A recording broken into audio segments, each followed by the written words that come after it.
বারাকাতুহু। হেফাজতে ইসলাম বাংলাদেশ কর্তৃক আয়োজিত নৈরাজ্য প্রতিরোধ ও শান্তি প্রতিষ্ঠার লক্ষ্যে আয়োজিত আজকের এই গণসমাবেশে উপস্থিত সংগ্রামী সভাপতি, উপস্থিত হেফাজতে ইসলাম বাংলাদেশের কেন্দ্রীয় নেতৃবৃন্দ, সমবেত দেশবাসী, তৌহিদি জনতা, আমি আমার বক্তব্যের শুরুতেই শ্রদ্ধা ভরে স্মরণ করছি 2009 সালের পিলখানা ট্রাজেডিতে নিহত সকল সামরিক কর্মকর্তা ও অন্যান্যদের।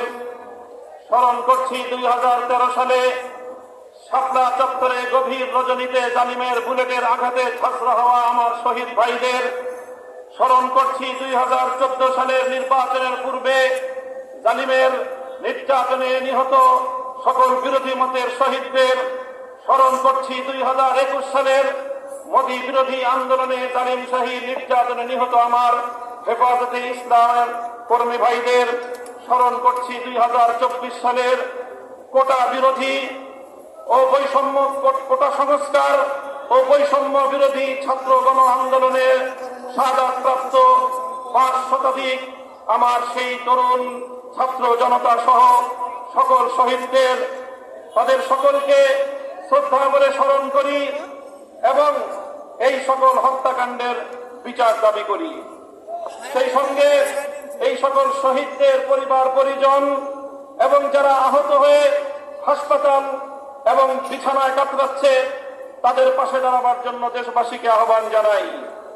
সেই সঙ্গে আমি এই সকল হত্যাকাণ্ডের সঙ্গে জড়িত বিগত ফ্যাসিবাদী জালিম সরকার এবং এই হত্যাকাণ্ডের সঙ্গে সরাসরি জড়িত প্রশাসনের সকল ব্যক্তিদের, দায়ীদের বিচার করে তাদেরকে যথোপযুক্ত শাস্তির ব্যবস্থা নিশ্চিত করা। সাথী ও বন্ধুগণ, আজ এই হেফাজতে ইসলামের মঞ্চ থেকে অন্তর্বর্তীকালীন সরকারকে আমি স্বাগত জানাই, তাদেরকে আহ্বান জানাই, বলতে চাই দেশ ও জনগণের পক্ষে আপনারা যে কাজ করবেন তার প্রতি আমাদের অকুণ্ঠ সমর্থন থাকবে। আমরা আশা করব দেশ, জাতীয় ইসলাম বিরোধী কোনো কাজে আপনারা পদক্ষেপ নেবেন না, আপনাদের দ্বারা সেই ধরনের কোনো কাজ হবে না। আমরা দেশবাসীর নিরাপত্তার প্রতি দৃষ্টি আকর্ষণ করতে চাই। সংখ্যালঘু, ইন্ডাস্ট্রিয়াল এরিয়া, বিভিন্ন মার্কেট সহ ব্যবসা বাণিজ্যের স্থান, আবাসিক এলাকা, মহাসড়ক গুলোতে আমাদের হেফাজতে ইসলামের নেতাকর্মী, আলেম সমাজে দেশবাসীকে ভলেন্টিয়ারের দায়িত্ব পালন অব্যাহত রেখে দেশের শান্তি শৃঙ্খলা অব্যাহত রাখার জন্য যে কোনো ত্যাগ স্বীকার করতে আমি আহ্বান জানাই। সেই সঙ্গে সংখ্যালঘু ইস্যুটিকে অযথা অপ্রয়োজনে এটিকে গণমাধ্যমের সামনে অযাচিতভাবে উপস্থাপন করে দেশের ভাবমূর্তি ক্ষুণ্ণ না করার জন্য সংশ্লিষ্ট সকলের প্রতি আমি উদাত্ত আহ্বান জানাই।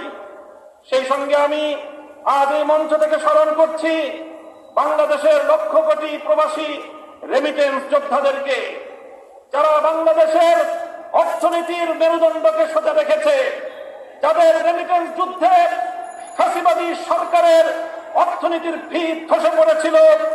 সুতরাং আবার তাদেরকে আমি আহ্বান জানাতে চাই, বাংলাদেশের প্রবাসীরা যারা যেখানে আছেন, আপনারা রেমিটেন্স পাঠিয়ে আমার দেশের নতুন সরকারকে সহযোগিতা করুন।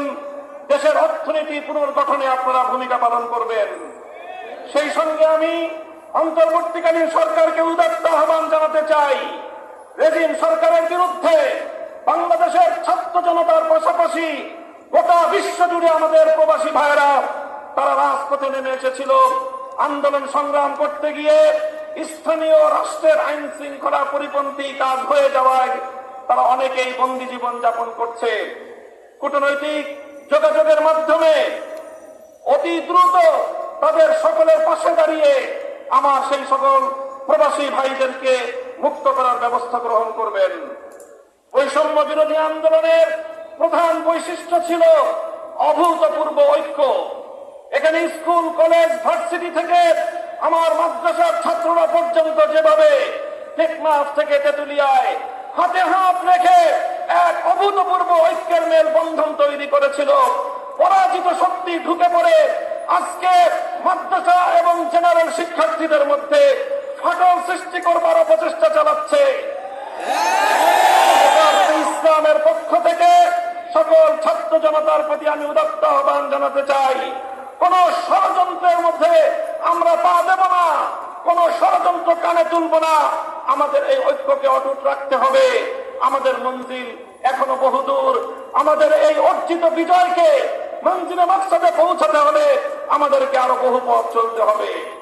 আমি অন্তর্বর্তীকালীন সরকারকে উদাত্ত আহ্বান জানাবো, রাজনৈতিক দলগুলোর সঙ্গে সমন্বয় করে প্রয়োজনীয় রাষ্ট্র সংস্কারের কাজ সেরেই জাতীয় নির্বাচনের অঙ্গীকার জাতির সামনে আপনারা ব্যক্ত করবেন এবং সেই অঙ্গীকার পালনে আপনারা দায়িত্বপূর্ণ ভূমিকা পালন করে চলবেন।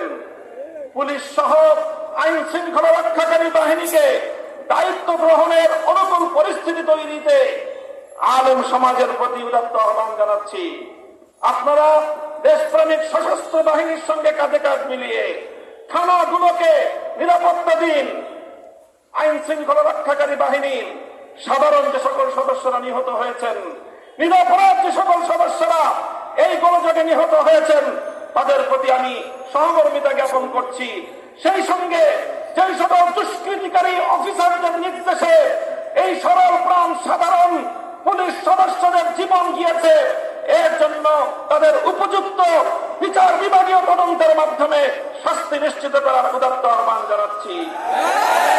আমি হেফাজত, আলেম সমাজ ও বিরোধী মতের লোকদের বিরুদ্ধে দায়েরকৃত সকল মিথ্যা মামলা অনতিবিলম্বে প্রত্যাহার করার আমি জোর দাবি জানাচ্ছি।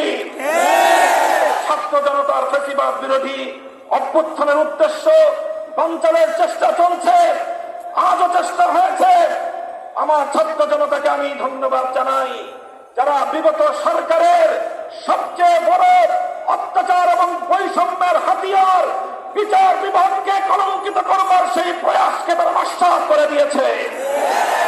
এই সঙ্গে বলতে চাই, যদি এই গণ অভ্যুত্থানের উদ্দেশ্যকে ব্যক্ত করবার জন্য পাল্টা কোন প্রতিবিপ্লবের চেষ্টা চালানো হয়, ছাত্র জনতার সঙ্গে কাঁধে কাঁধ মিলিয়ে হেফাজতে ইসলামের সকল নেতা কর্মীরা রাজপথে প্রহরা বসাতে হবে।